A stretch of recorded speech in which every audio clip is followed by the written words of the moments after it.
In HTML, there is an inline element called the line break. It's kind of like the horizontal rule in the way that it doesn't have a closing tag.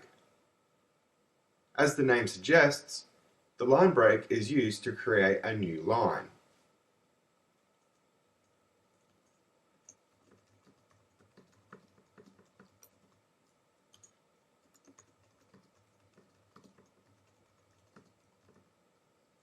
Let's save this, preview it in our browser,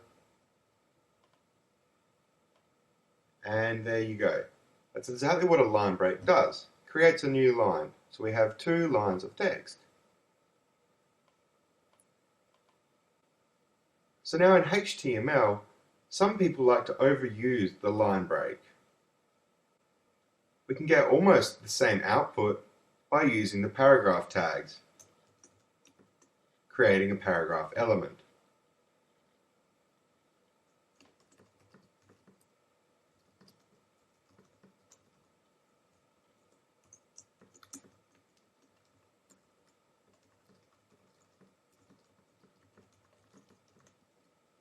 So let's save this and take a look in the browser.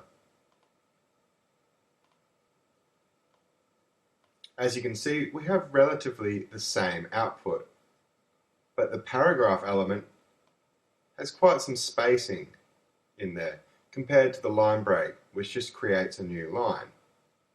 But when working with text, the paragraph element is the preferred method.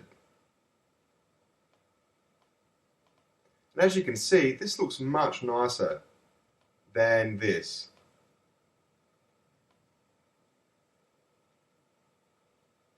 So another thing I want to talk about is actual spacing that gets rendered in the browser. So I'll demonstrate this by creating a new paragraph element.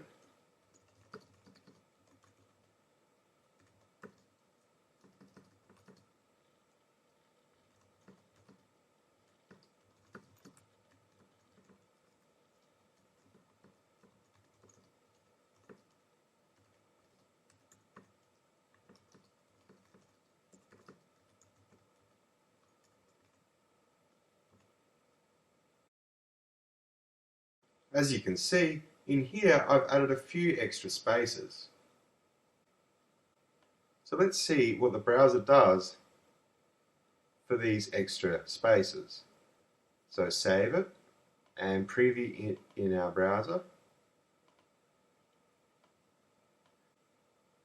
So this is where we put the additional spacing, but as you can see, the browser only renders this as one single space. So let's try the same thing, but this time using the Enter key. Save it and preview it in our browser.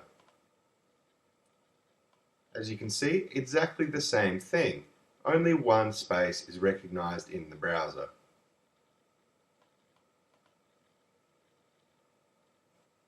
However, we can use the HTML entity for non-breaking space. This allows us to add in additional spacing where needed. So I'll show you this in action.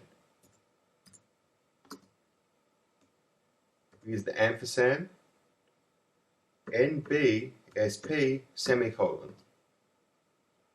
That's the non-breaking space HTML entity. And that lets us add an extra space into our HTML. So what we can do is we can copy that and paste it several times to create a greater space in between words. So let's save this and take a look in the browser. As you can see, now we have the additional spacing.